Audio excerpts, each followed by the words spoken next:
up, guys? So a friend of mine wanted me to go through the carburetors on his bike. He said he's having a little bit of trouble with it running, so just gonna go through the quick removal process first, and then my next little video is going to be of me running through the carburetors, doing a basic little, or running through the carburetor. It looks like it just has one, just from what I can tell so far. I'm still working on getting the airbox off, but as you can see here, this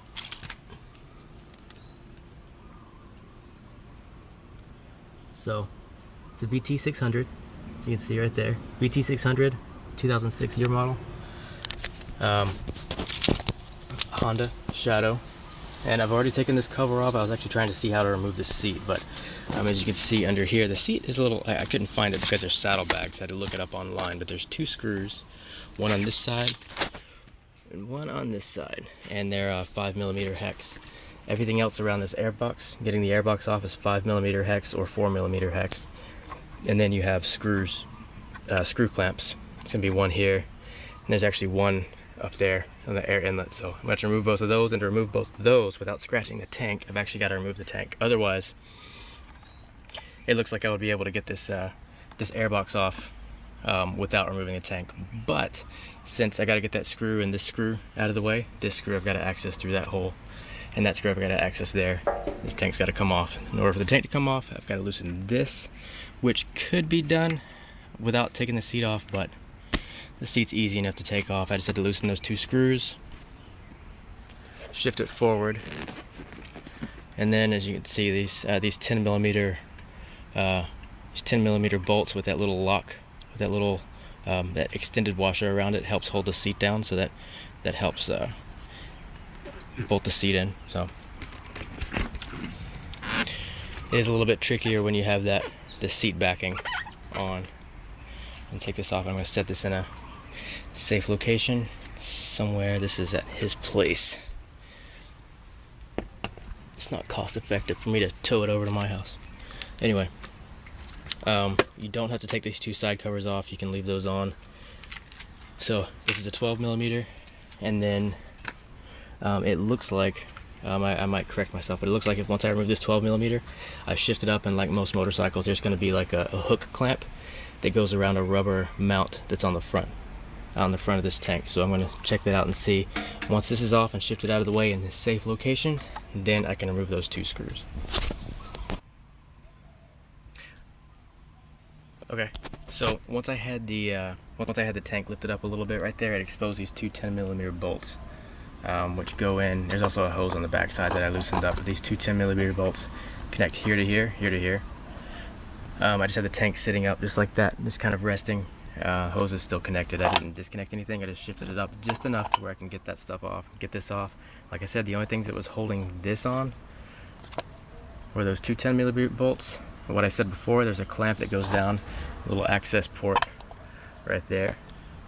And then there's a screw that's on the front that covers that air inlet, where the air comes in and goes into the air filter. So that is that. Alright, now as you can see, I disconnected this vacuum line from this T-fitting. Now I disconnected it back where it splits off, because there's two lines that go in from the carburetor. There's one that's for vacuum, that's closer to that little intake boot right there, and then there's one that goes around to this side of the carburetor. So I didn't touch those. I disconnected it from this side of the T-fitting, where it goes back into the fuel pack cock. So she goes back into here. If you can see that. I don't think you could see that in there. But I also disconnected the throttle position sensor here. So this is an 06 model. It's newer. Newer carbureted motorcycles do have this this throttle position sensor. If you have an older Shadow, you might not have that. But as you can see, that is this wire that comes all the way down here, that goes on right there onto this side of the carburetor.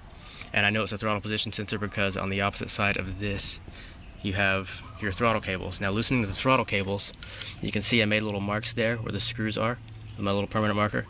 So it's close enough to where whenever I put this back on, then I can line up those two. Get this on. Yeah, so I can line up those two marks there and there. This is going to be a 10mm screw. So getting that off, I'm just going to 10mm nut, I mean. So getting that off, I just need a 10mm wrench. I'm going to drain this first. I'm going to find my flathead screwdriver, but I'm going to loosen this drain screw, drain out the carburetor before I pull it off. And then back there is the clamp that holds the carburetor on. So once I loosen that clamp, this carburetor should just come right off.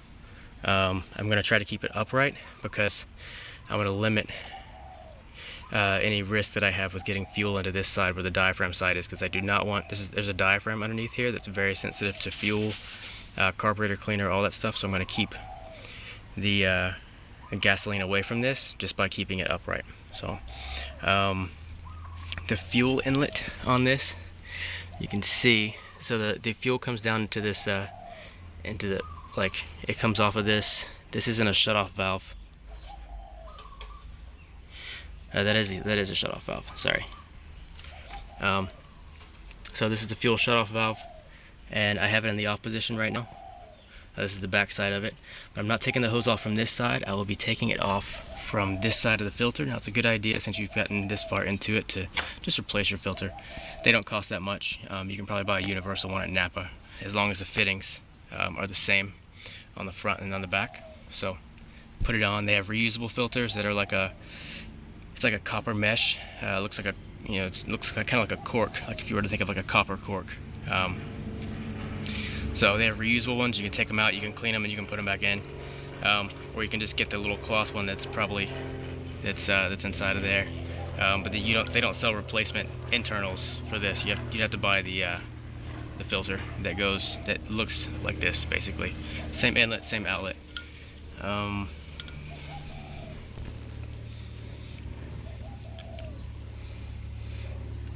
And then I see this here. This is where my choke cable, this is where the choke cable comes in on the back side.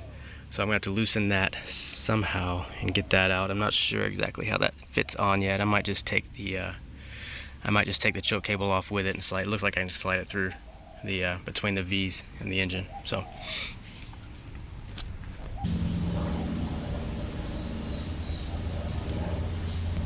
and my focus. Okay, so where my finger is touching on the back of this, where this choke cable comes in, it was actually loose enough to where I could spin it by hand. It has these little finger grooves, it looks like. So you can just spin it, loosen it up.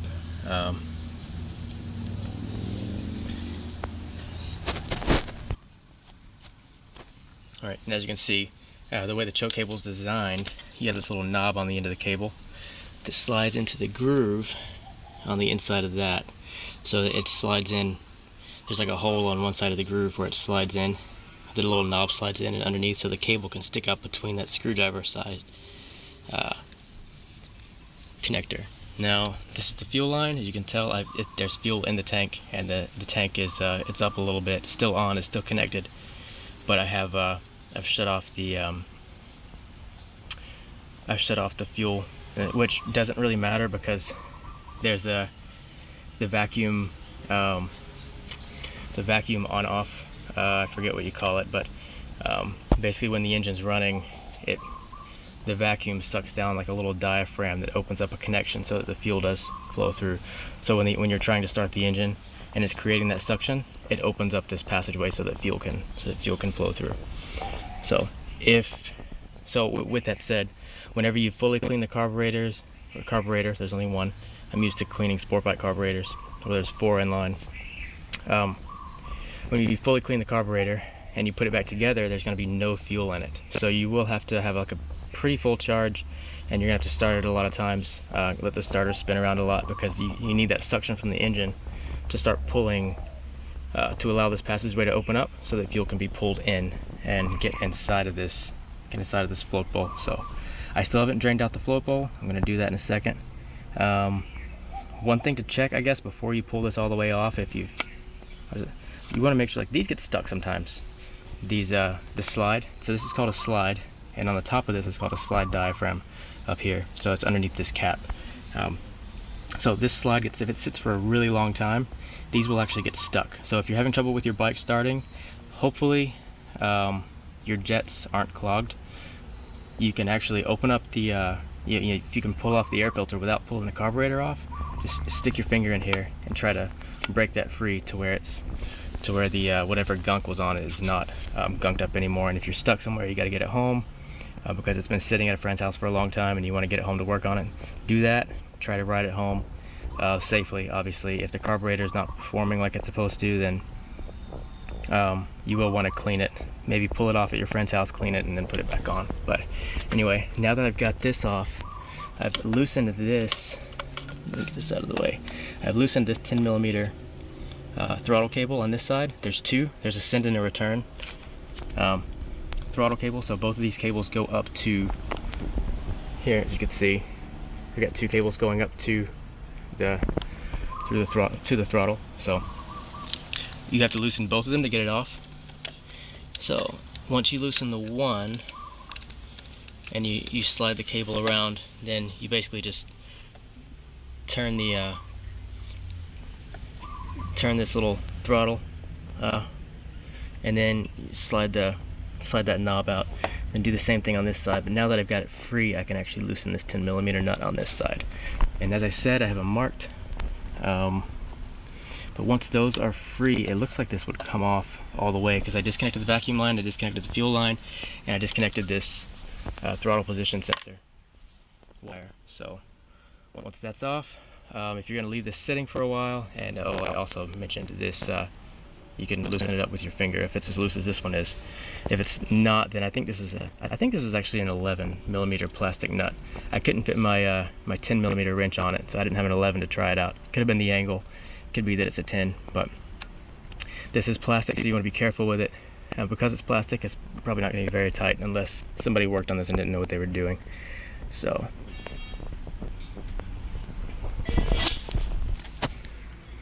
alright, and I have this held right now with one hand while I just pick my camera back up and unpaused it. But as you can see, I have the throttle pushed all the way back, all the way open, and I've loosened that, slid that